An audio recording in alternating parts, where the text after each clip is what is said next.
Aquele abraço, gente amiga, um grande abraço para as cidades de Dom Silvério, Mariana, Ponte Nova, Ouro Preto e Alvinópolis.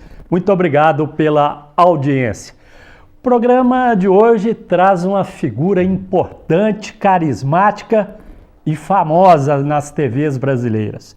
Está ao meu lado para fazer o programa de hoje, que vai ficar por conta dele, logicamente, nosso querido Marcelo Bittencourt, do SBT, já esteve na Band, na Record.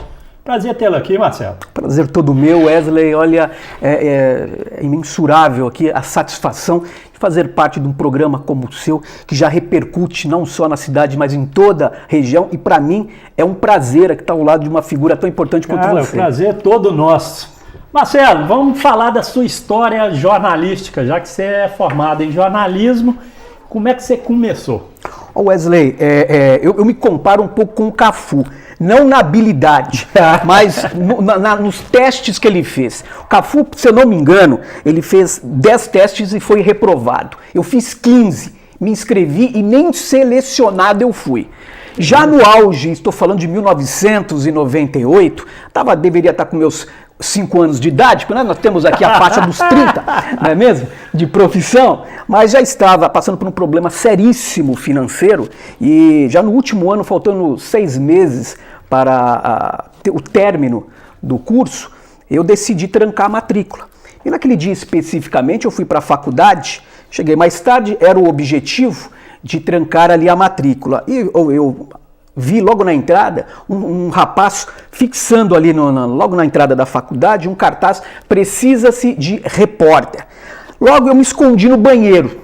Exatamente. O rapaz até ficou meio assustado, colocou em dúvida a minha opção sexual, mas até aí tudo bem, para mim seria uma oportunidade. Esperei que ele deixasse o local, peguei aquele papelzinho, guardei no bolso e fiz 3 ligações, Wesley. Uma com o nome de Marcelo Bittencourt, outro com o nome de Marcos Ferreira e o terceiro não me recordo agora. Com certeza, nesse teste, só eu apareci e por livre e espontânea falta de opção da diretora de jornalismo, ela foi obrigada a me contratar e graças a Deus o caminho se abriu a partir daí. Ali foi a arrancada, foi onde, Marcelo? Foi em Barueri, cidade, município vizinho ali de São Paulo. Cerca de 30 quilômetros de São Paulo. Onde ficam as grandes mansões. Exatamente, Alphaville. Você é extremamente bem informado, conhece ali muito bem a região. E a partir dali, Deus, eu acredito muito em 2 coisas, Wesley. Uma é o trabalho. A responsabilidade, a seriedade com que você faz o trabalho. Quando você coloca o salário ou os contratos em primeiro lugar, com certeza você é um profissional que está de passagem pelo mercado. Digo que você é um profissional por opção, mas quando você é um profissional por aptidão, com certeza entra a minha segunda teoria, que Deus abre os caminhos e acaba iluminando. Vou te contar rapidamente como foi essa transição de um jornal que chamava Notícias de Barueri para a segunda ou terceira maior jornal do país, que chama Folha de São Paulo. Todos os dias, o jornal era bissemanal. 2 vezes por semana saíam as edições, terça e quinta. E eu levava para casa para minha mãe ler, ok? E saía tarde do jornal e eu pegava um trem que vinha de Itapevi, cidade vizinha, até Osasco, fazia baldeação, ok? Eu colocava cansado, fazia faculdade de manhã, trabalhava até às 6, 7 horas, você sabe que o jornalismo não tem horário, e ainda arriscava dar umas aulas em uma academia, em uma cidade vizinha. E nesse meio tempo, 20 minutos de viagem de trem, eu colocava o jornal exatamente aqui no canto, no trem, entre a poltrona e o vidro. Naquele belo dia, eu acabei adormecendo, até o rapaz falou, chegamos no ponto final, fazer a baldeação, eu segui viagem e acabei esquecendo. Esse trem, essa composição, ela seguiu até a estação final, lá passaria a noite, seria lavada, todo o trabalho de manutenção. No dia seguinte, esse trem saiu por volta das 5 horas da manhã, né? Teria feito uma viagem, e por volta das 8, um senhor sentou exatamente no mesmo local que eu sentei. Esse senhor olhou de lado, viu o jornal, para passar tempo, pegou esse jornal, foi na página policial. Já estava, aliás, a gente que faz jornal de interior, a gente faz todas as editorias. Você bate escanteio e corre para cabecear. Esse senhor pegou o jornal, um jovem senhora lá, com seus 40 anos, né? E folheou a parte policial. Ele gostou da maneira com que o repórter havia escrito o noticiário policial, era um caso de homicídio. Ele chegou no trabalho dele, ele fez uma ligação para o Notícias de Barueri, onde trabalho, conversou comigo e pediu para que eu fizesse uma visita. Num determinado, ele falou, eu trabalho num jornal, gostaria de conhecer você pessoalmente. E eu fui. Falta de experiência total, novo na profissão, menos do que um estagiário. Fui, cheguei lá, desde cara, falei, opa, endereço errado, Folha de São Paulo. Pedi para subir no 5º andar, o extinto Notícias Populares, não sei que aqui da região conhece, um jornal policial extremamente conhecido na época. Hoje já. Não tem mais. Hoje não, foi substituído pelo Agora São Paulo. Agora São Paulo. Agora São Paulo. E lá chegando, dei de cara com Fernando Costa Neto, o editor executivo do jornal, que me fez uma proposta para que eu cobrisse 30 dias de férias não remunerada, e a partir daí, aí entra Deus, né, que abre os caminhos, e graças a Deus dali foram vários convites e minha vida profissional ela decolou. Você começou em jornal? Comecei impresso. E depois, como é que foi galgando até chegar no ponto de hoje? Você teve passagem por rádio? Sim, rádio, eu acredito. Eu amo rádio. Amamos. Né? Amo. Respeitando todos os veículos, graças a Deus já passei por grandes veículos, sou considerado multimídia, somos multimídia hoje, não é mesmo? Mas eu acredito que a rádio, você fazer rádio te dá uma independência, principalmente no improviso e na construção do raciocínio. Sim. Porque em tempo real, imagina você que está em casa nesse momento, sentado, de frente por um aparelho de rádio, e eu num determinado local, narrando todo o acontecimento. Na televisão, eu tenho o apoio de excepcionais profissionais da área, né? Como o amigo o Alexandre, que é um profissional extremamente experiente, que capta todas as imagens, e a comunicação está sendo feita pela linguagem verbal, pela comunicação verbal e visual. A imagem se funde. Já o rádio, Wesley, você sabe melhor do que eu, você é um mestre na área, você tem que segurar a atenção do telespectador através do que você está vendo. Eu falo que é a sedução dentro da comunicação. Isso. Você seduzir para que as pessoas te acompanhem. Isso. Basicamente é isso. É verdade. Ô, Marcelo, outra coisa que eu acho importante em rádio, a velocidade com que chega às pessoas o rádio. Hoje, com menos, porque hoje a gente tem internet, o negócio modificou demais da conta. Mas rádio, se tem um leiteiro lá na sua fazenda em Diogo Vasconcelos, tirando leite, ele está com o radinho de lado. Você pode ter certeza que está. Eu acho o rádio assim, dentro dos padrões normal, é o melhor veículo de comunicação, sim, no meu entendimento. Sim, eu compartilho desse pensamento. Até poucos anos atrás, a gente vai falar de 40 anos atrás, né, não se tinha televisão. Não. O televisor era um objeto de luxo para uma minoria. O rádio, o aparelho rádio, era o companheiro do dia a dia das pessoas. Comunicação direta, comunicação em tempo real. Você acaba entrando na casa das pessoas que ali estão e você acaba sendo íntimo. Tão íntimo, Wesley, você deve passar por isso. As pessoas às vezes te cumprimentam na rua, falam com você na rua, como te conhecesse há anos. E você fica naquele primeiro momento, direto. Quem será? Será que eu estudei? Quem é? Será que eu estudei? Será que é amigo da escola? Mas a gente não tem como mensurar o poder desse alcance que é o rádio. Isso aconteceu comigo aqui na televisão já ontem. Eu sentei num ônibus para vir de ônibus. Sentou uma senhora do meu lado. Oi, tudo bem? Tudo bom e tal. Aí fomos conversando. Você mora aqui agora? Tal. Tô morando aqui perto da BCR aqui e tal. É porque minha mãe é louca com você. Eu tinha um jargão na rádio que era assim: alô Pedro Henrique, alô João Marcelo, tá na hora do papá. Meio-dia em ponto, meus filhos. Sensacional. Rapaz, o trem lastrou na rádio Ponte Nova e na rádio Montanhesa depois que eu fui para ela. Que até hoje assim, aí eu falei, quem é a senhora e tal? Quero até mandar um abraço para ela. Dona Maria Ribeiro, ó, aquele abraço do coração.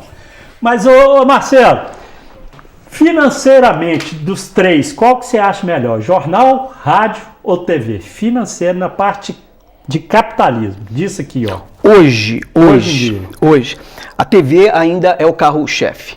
Né? Sim, a TV ainda é o carro-chefe para algumas minorias. Para alguma minoria. Então, se fala hoje em TV, você está ganhando um salário astronômico. Não é bem assim. Hoje, o salário dos grandes apresentadores, é lógico, a gente não vai citar nome aqui, até por conta da ética profissional. Mas o que a gente acompanha é que os grandes contratos salariais, eles são fechados por percentual de venda de patrocínio, de marketing, de merchandise, que é normal. Porque é essa união entre o produto de comunicação, o veículo de comunicação e os comerciantes que faz essa engrenagem virar, ok? Então hoje, agora, eu acho que isso é temporário. Hoje vindo com muita força está a internet. Nesses vídeos, nesses canais, a internet está vindo com muita força. Só que é um veículo, é um mecanismo ainda a ser conhecido, Wesley. Ainda a gente está pisando em ovos ainda porque é um universo que a gente ainda não conhece muito. E quando a gente entra num novo universo, nós que já passamos dos 30 anos, né? De profissão, temos uma certa experiência, a gente sabe lidar muito bem com isso, que é preciso ter responsabilidade. E muito mais do que isso, é preciso ter respeito com a informação. Porque hoje todo mundo consegue comprar um celular e através das chamadas lives, você entra ao vivo não só mais para a sua cidade, você entra ao vivo para todo o país. Então, quando eu falo responsabilidade, é a responsabilidade como aqui o Wesley que está ao meu lado, que é um excepcional comunicador, que tem esse respeito com o público, de checar a informação, de ir atrás da boa fonte, de ir atrás da boa notícia, porque é importantíssimo, Wesley, que todas as informações sejam checadas, porque você não tem noção, nós até brincamos agora aqui, nós não temos como mensurar o público que segue a gente. E a informação é uma coisa muito séria, porque uma informação mal dada, não checada, você pode mudar a vida de uma outra pessoa. Então essa responsabilidade, a gente saiu um pouco da parte financeira que você me perguntou, mas eu acho que mais do que o dinheiro, mais do que a preocupação com um bom salário, é a preocupação com o preparo profissional, é a preocupação com a matéria-prima que a gente trabalha, que é a informação, Wesley. Verdade, aí ó, tá dando uma aula aqui no programa Espaço Aberto desta segunda-feira, mas antes do intervalo comercial eu quero dar uma chamadinha aos meus amigos de Santa Cruz do Escalvado. Em breve estaremos inaugurando 4,5 km de asfaltamento de São Bento à comunidade de São José da Vargem Alegre. E olha aí, hein? Não é aquele asfaltinho de R$ 1,99 não, tá? Recursos próprios do Tesouro Municipal. É a Prefeitura investindo no homem do campo. Prefeitura Municipal de Santa Cruz do Escalvado, o sol brilha para todos.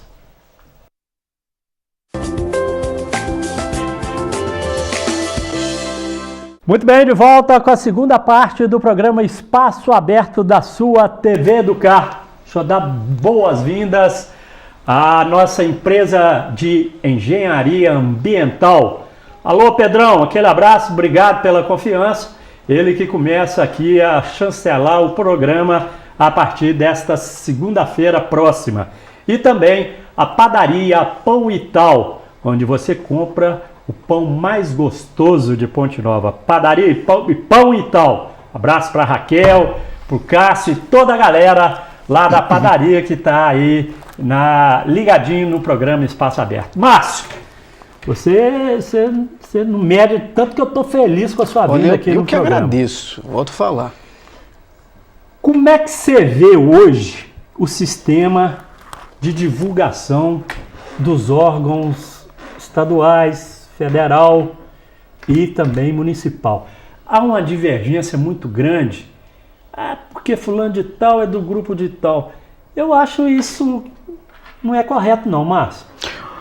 Olha, Wesley, eu acredito no seguinte, mais do que o grupo, você tem que se prevalecer a informação. Sim. Grupescos, como eu costumo te chamar, são grupos que são passageiros, são pessoas que pegam carona ali no bom relacionamento, no coleguismo, mas o que prevalece, e você, um profissional, anos na comunicação, você sabe muito bem. Quantos vieram e quantos já desapareceram e sumiram no ostracismo? Com certeza. Não é verdade? O Beto Barros é um deles. Não é? O que prevalece? O que prevalece é a seriedade, honestidade, palavra que é fundamental nisso. Infelizmente, uma palavra que está desaparecendo do nosso vocabulário, mas eu acredito muito em valores, eu acredito muito na ética, não só profissional, mas na ética de vida. Então, quando você me fala de grupos que hoje, infelizmente, fazem parte desse cenário da comunicação, desse cenário político, com certeza, eu acho que são momentos, são pessoas que não têm estrutura, que se seguram no coleguismo, no amigo do amigo, mas que com certeza, quando forem cobradas por um posicionamento sério, ético e profissional, com certeza vão cair no ostracismo. Com certeza. A valorização hoje do profissional, você acha que é correta ou podia ser mais um pouquinho mais? De todas as áreas. Eu acredito que agora... Marcelo, tô trocando. Nada, que isso? Eu acredito que nós passamos por um momento em que a valorização do profissional se perdeu um pouco do controle. Né? Vou falar da nossa área, da área da comunicação, onde uns ganham muito, mas e outros, muito mesmo, e a grande maioria ganha muito pouco. Nivelado por baixo. Eu vejo colegas, excepcionais comunicadores que estão fora do mercado, excepcionais produtores, repórteres, coordenadores, essas pessoas que não aparecem, que ficam aí atrás da câmera, do vídeo, dando todo o suporte, que tem salários que são verdadeiras ajudas de custo. Eu acredito agora, com essa nova mudança do jornalismo, não só do jornalismo, mas da comunicação digital, novos profissionais estão aparecendo e também a valorização daqueles que já vêm aí há alguns anos fazendo belíssimos trabalhos. Volto a falar, eu estive agora na cidade de Ipiranga, conversei ali, tive o prazer de conhecer nosso amigo Geraldo Pires, um excepcional radialista. E você vê o quão bom é o trabalho que essas pessoas elas fazem nessas cidades, não é mesmo? Cheguei aqui em Ponte Nova, referência, Wesley. Tá? Quem não conhece o programa do Wesley? Então, o que eu acho é o seguinte, hoje a valorização do profissional ela está acontecendo, mas de uma forma agora mais justa. Porque o profissional, bom profissional, ele tem que ser valorizado. Porque senão a gente vai perder excepcionais homens de comunicação, excepcionais profissionais que fizeram e ainda fazem a comunicação no Brasil. Verdade. Ô Marcelo, vamos contar a sua história mais. Você é um repórter, no meu entendimento, pelos vídeos que a sua esposa me mandou, coragem. Eu já te vi em algumas reportagens, mas não dava para associar direito a pessoa. Coragem tem que ter, Marcelo, porque se você chegar perto de mim e falar, ué, cobre lá pra mim, o negócio tá acontecendo lá da assalto, pode me dar 10 mil conto que eu não vou, Marcelo. Não sei fazer esse tipo de reportagem que você está fazendo. Eu vou usar. Tem que ter coragem demais. Uma teoria de Aristóteles, um filósofo grego, do século 5 a.C., 4, 5 a.C. Ele fala o seguinte, a potência que o ser humano tem. Hoje, para você ter uma ideia, eu trabalho à noite, Wesley. Né?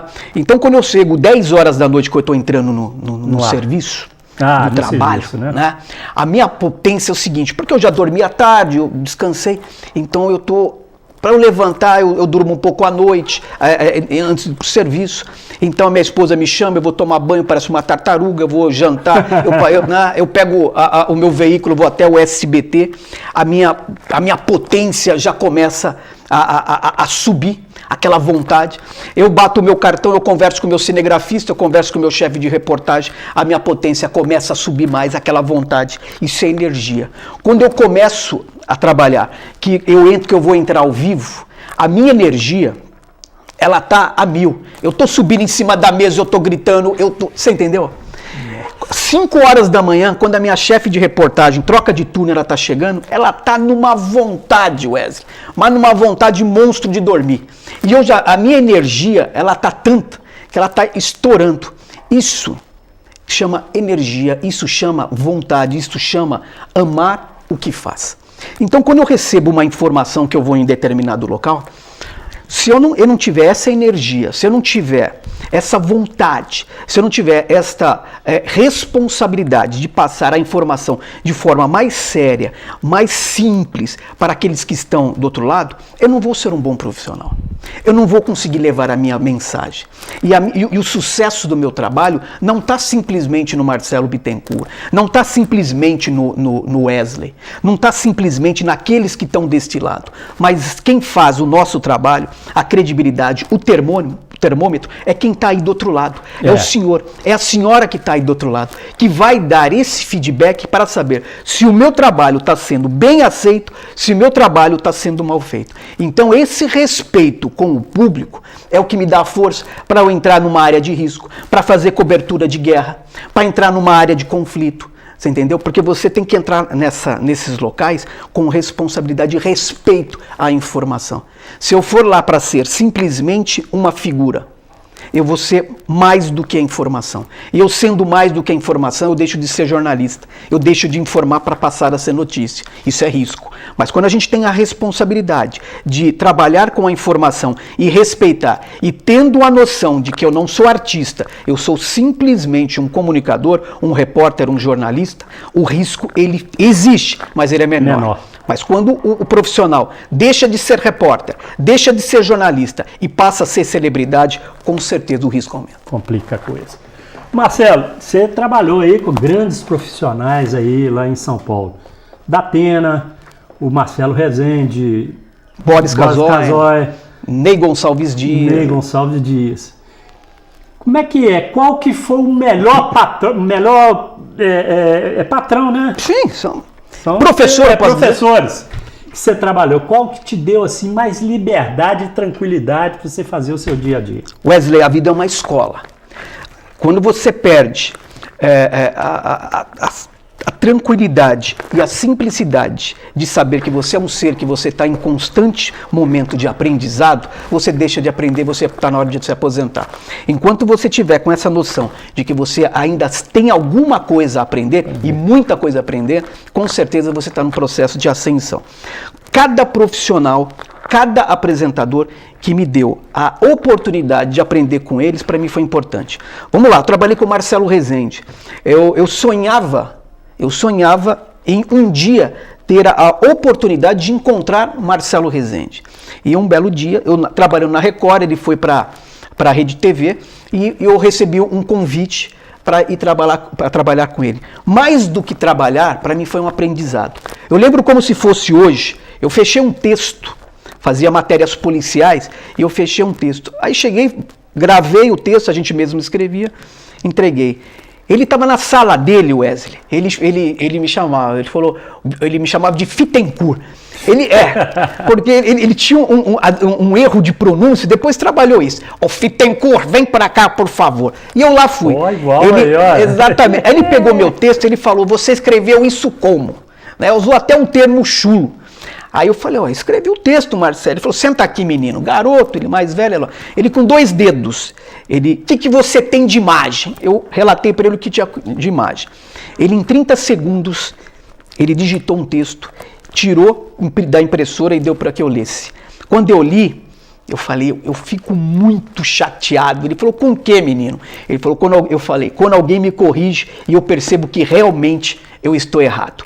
O Marcelo Rezende simplesmente me mostrou naquele dia, naquela aula de jornalismo, que a informação está na informação, está no olho, está no perceber e ter a sensibilidade do que está acontecendo.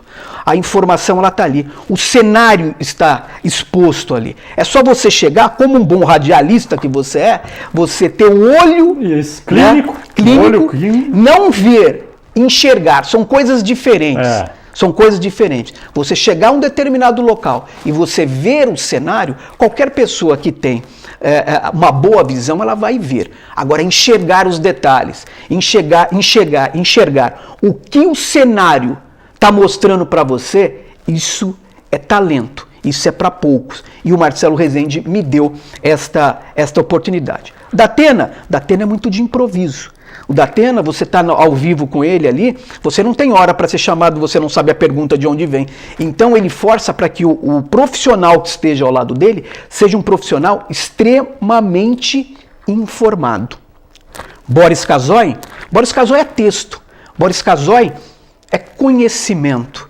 Então, um texto de Boris, um texto de Marcelo Rezende e um texto de Datena são textos diferentes. Mas te dá a possibilidade que você aprenda a surfar por um universo da comunicação, que você consiga levar a sua informação para um público que você realmente não tem como mensurar a quantidade e quem aquele público é. Eu aprendi uma coisa com esses 3 grandes profissionais, sem contar outros, não desrespeitando, que eu tenho grande e profundo respeito por todos eles que me deram essa oportunidade.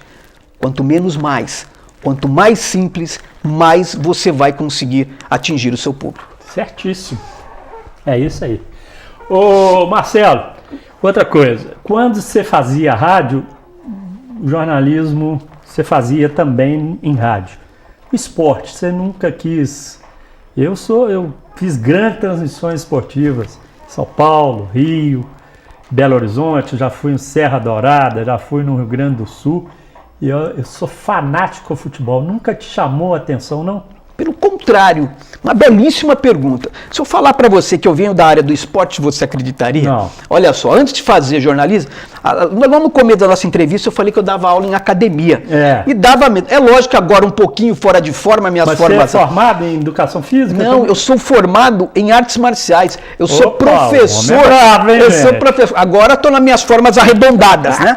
Mas também deve estar comendo frango caipira, mingau de couve. Falei para minha sogra, a dona Lúcia, agora, que quando eu compro a passagem lá em São Paulo, o simples fato de eu comprar a passagem lá em São Paulo, já ganho 2 quilos. Só para comprar a passagem, o corpo já responde. Gosta muito de doce? Adoro. Nossa senhora, meu médico que pega no meu pé lá para controlar. Então você está num lugar perigoso para ó. Mas venho do esporte. Comecei a minha carreira fazendo esporte na editoria de esportes do jornal, como eu disse, o jornal Notícias de Barueri, mas pela linha investigativa você acaba tendo facilidade em algumas coisas, e aí acabei migrando para o jornalismo investigativo, já na era do Marcelo Rezende, caí também, me aprimorei um pouco mais com o Datena, conheci algumas técnicas trabalhando com Boris Casoy dentro da política, e aí acabei migrando para essa área de geral. Mas sou fanático, adoro, amo o esporte, até hoje me cobram. Ô Marcelo, você vai voltar? Eu falei, só se for para assistir, porque hoje como atleta eu sou um bom jornalista. O cara é fera, hein? Gente, a Navelli Fiat está em promoção para a revisão do seu veículo da marca Fiat. Navelli Fiat em Ponte Nova fica na Avenida Nossa Senhora das Graças, 600, no bairro Guarapiranga. Dê um pulinho até a Navelli Fiat e leve o seu carro para fazer a revisão completa por um precinho desse tamanhozinho. Vamos faturar e voltamos daqui a pouquinho.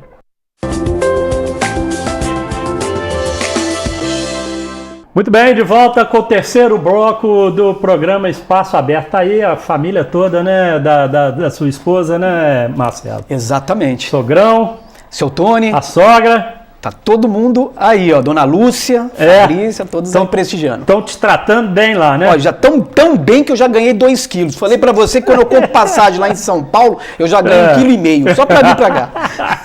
Marcelo, é o último bloco do programa, você fica à vontade para falar o que você quiser.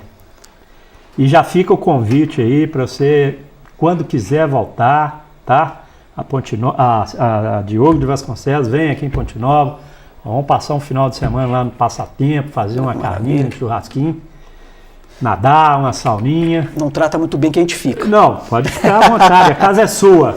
Primeiro gostaria de agradecer muito a coordenação do jornalismo, Isabela Ottoni, muito obrigado pelo carinho. Gostaria de agradecer muito, sabe, o respeito, sabe, que você me recebeu, Wesley. Eu já conhecia o seu trabalho, através da Fabrícia, através da internet, e respeito muito e tenho muito que agradecer essa oportunidade. Eu tenho muito que aprender com você. Nada.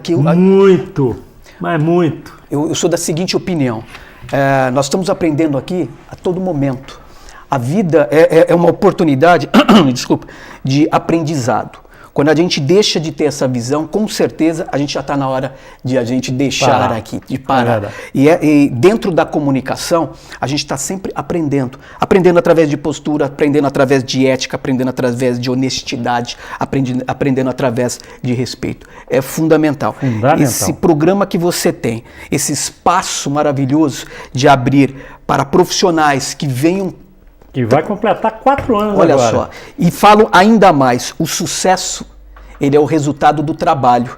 E 4 anos não são 4 dias. 4 anos é uma história trabalhada com muito suor, dentro de uma equipe maravilhosa. Deixar um abraço a toda a parte técnica que trabalha, desde o repórter cinematográfico até a coordenação de jornalismo, a recepção, a ilha de edição. É uma grande engrenagem. Quando a gente trabalha e tem a noção do grupo que faz isso acontecer e tem o respeito por cada profissional, não tem como fracassar, não tem como não dar certo, vai ser sucesso. E você tem uma equipe muito boa, sabe? A TV Educar, o grupo é fantástico, você me mostrou cada pedacinho da emissora e eu vi aqui mais do que profissionalismo. Eu vi o amor, eu vi o respeito, eu vi a dedicação no olhar de cada profissional. A gente não fala de dinheiro, a gente fala de dedicação. Né? E quando você, só para a gente finalizar, fechando. Temos um tempo ainda, vai aí que tem muito tempo ainda. Quando a gente coloca o dinheiro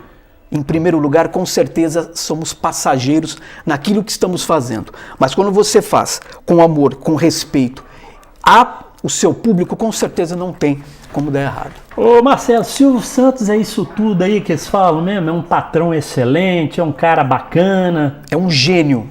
Cumprimenta todo mundo. É um gênio. Quando eu cheguei no SBT, eu já vim de outras emissoras, respeito todas, gosto de todas, mas o SBT é diferente. O SBT é diferente na entrada, na portaria, na faxineira, no diretor, no presidente, que é o Silvio Santos, nas filhas. É diferente. Ali eu não vejo como uma emissora, eu vejo como uma grande casa, onde o administrador passa a ser o grande pai de todo mundo. E um visionário, uma pessoa que quase com 90 anos de idade consegue ter sacadas em todos os segmentos, seja ele no jornalismo, seja ele no entretenimento, seja ele na administração.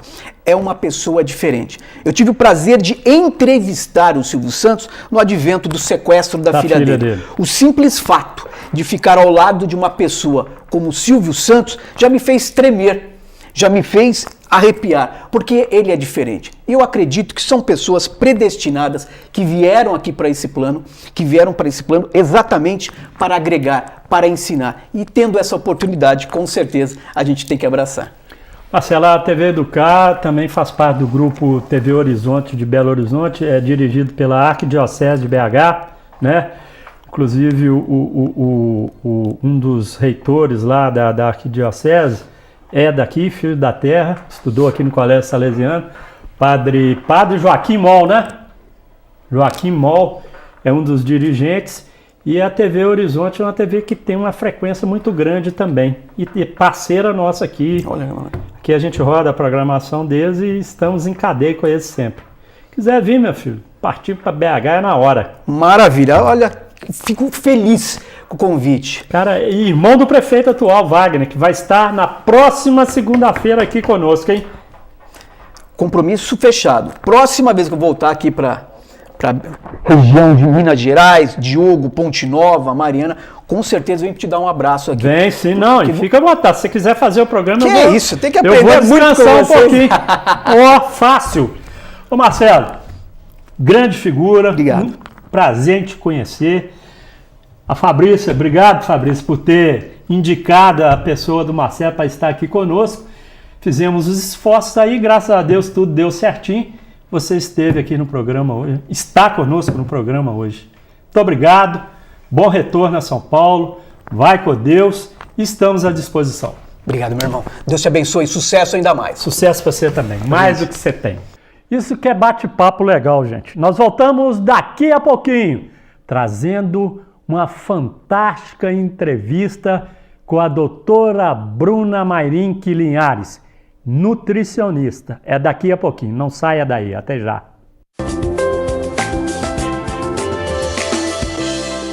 Muito bem, de volta com o último bloco do programa Espaço Aberto desta segunda-feira. Nossa equipe esteve no consultório da doutora Bruna Mayrink Linhares e ela vai falar de um assunto muito importante. Preste bem atenção aí. Roda aí, Dinei. Boa tarde, eu sou a Bruna Mayrink, eu sou nutricionista e eu tô aqui hoje para tirar dúvidas sobre mitos e verdades sobre o câncer. Algumas perguntinhas que eu recebi e eu vou estar respondendo para vocês. O excesso de gordura corporal aumenta o risco de câncer? É verdade. O excesso de gordura corporal, ele causa uma inflamação, onde há a proliferação desenfreada das células e não há a apoptose correta. A apoptose é a morte celular. Com isso, a gente aumenta o risco de ter um câncer de cólon, um câncer de reto, um câncer de intestino. Então é verdade. O sobrepeso, ele aumenta o risco de ter câncer. A atividade física, ela previne o câncer independente da perda de peso? Também é verdade. Mesmo que a pessoa ela não esteja perdendo peso, se ela faz atividade física, os riscos de ter o câncer eles são diminuídos. Por quê? Porque a atividade física, ela regula os hormônios, ela diminui a resistência à insulina, ela diminui o estrogênio, ela aumenta as nossas defesas do corpo e mesmo não fazendo perder peso, ela ajuda com que não se ganhe peso e não haja inflamação dos tecidos. Então, fazer atividade física, independente do peso, ajuda sim a reduzir os riscos de se ter um câncer. E é possível evitar o câncer a partir da alimentação? Olha, os motivos de se ter um câncer, eles são vários, são muitos motivos e são variados também, né? Existe a genética, a exposição a produtos e a alimentação é um deles. Quanto mais a nossa alimentação for natural, for saudável, for rica, for variada, menor as nossas chances de contrair um câncer. Mas sozinha, a alimentação não designa aquela pessoa que vai ter ou não vai ter o câncer, né? Mas a alimentação, ela é sim um fator importante para se evitar e prevenir o câncer. Existem alimentos milagrosos que curam o câncer? Olha, essa pergunta ela é uma pergunta muito importante, porque a gente vê muito na mídia pessoas, empresas, elas prometendo a cura do câncer através de chás, de folhas, de infusões. Isso é muito triste, né? Porque aquela pessoa que está doente, ela se apega nessa chance de cura e ela é irreal, né? Não existe nenhum alimento que tenha o poder de curar o câncer, assim como não existe nenhum alimento que tenha o poder de causar o câncer. Então, não precisa acreditar que nenhum alimento nem cura e nem causa o câncer. Grande parte dos refrigerantes, eles possuem um corante que possivelmente favorece a formação do câncer? É verdade. É um corante, é o 4-MI ou 4-MI. Ele é um corante que ele vem do corante caramelo 4. E ele, pela Organização Mundial da Saúde e pelas pesquisas do câncer, ele é tido como um corante potencialmente cancerígeno. E ele está presente nos refrigerantes, principalmente os daqui do Brasil, né? Vários países já foram feitas pesquisas e olhada a quantidade que tem desse caramelo 4 dentro dos refrigerantes, e o Brasil é o que mais possui o caramelo 4 nos refrigerantes. Então é sempre bom passar longe dos refrigerantes, não só por causa do câncer, mas por causa de diversas outras doenças. E os benefícios da ingestão de frutas, legumes e verduras na prevenção do câncer? Eles superam a quantidade de agrotóxicos?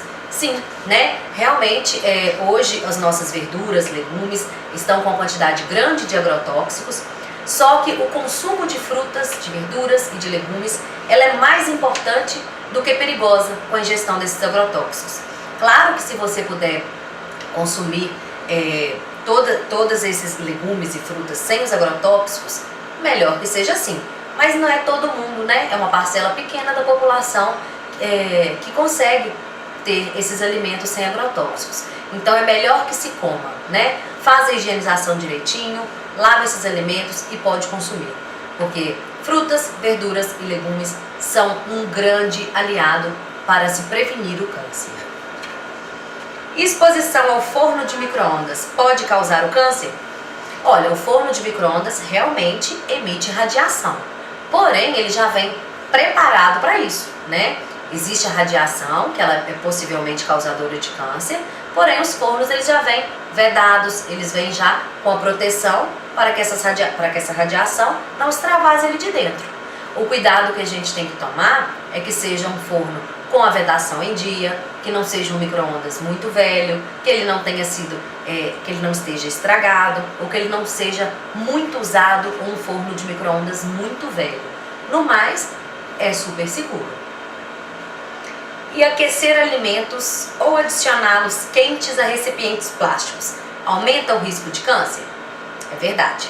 Os plásticos, quando eles recebem um alimento quente, eles soltam substâncias, que essas substâncias são potencialmente cancerígenas. Uma delas, que é a mais conhecida, né, é o bisfenol A, que a gente vê até em alguns potinhos plásticos livre de bisfenol A, né? Então, tomar o café, um copinho de café, um café com leite quente, ou quando a gente prepara a comida e já coloca, né, nos potinhos plásticos para depois congelar, isso é um agravante, né? Aumenta-se o risco de câncer com essas atitudes. Então, o ideal é que a gente tome o café, ou um chá, ou qualquer bebida quente em uma xícara de vidro, uma xícara de porcelana, nunca usar copos de plástico, né? E quando for congelar as comidas, que elas também sejam congeladas em potes de vidro, ou então que espere a comida esfriar para depois estar colocando nesses potinhos, porque realmente as substâncias que os plásticos soltam são potencialmente cancerígenas. Então, quais seriam as recomendações para as pessoas que têm câncer? Olha, a principal recomendação para as pessoas que têm câncer é fazer o tratamento convencional, fazer o tratamento que o médico indicou, né? Hoje, a cura do câncer, ela está muito mais possível do que antes, né? Faz tudo o que o médico pedir, faz as sessões que tem que ser feitas, né? A gente distanciar um pouco da leitura da internet, né? Aquelas coisas milagrosas. Tenho câncer, o que devo fazer? O que cura o câncer? Porque isso não é verdade, isso vai frustrar o paciente, vai frustrar a família do paciente que acredita nessa cura pelas substâncias milagrosas. Então é fazer o tratamento convencional, que as chances de cura são muito grandes, certo? É isso. Até a próxima, gente. Então tá aí a doutora Bruna falando de um tema importantíssimo que é o câncer. Eu volto na próxima segunda-feira, se Deus assim nos permitir. Tchau!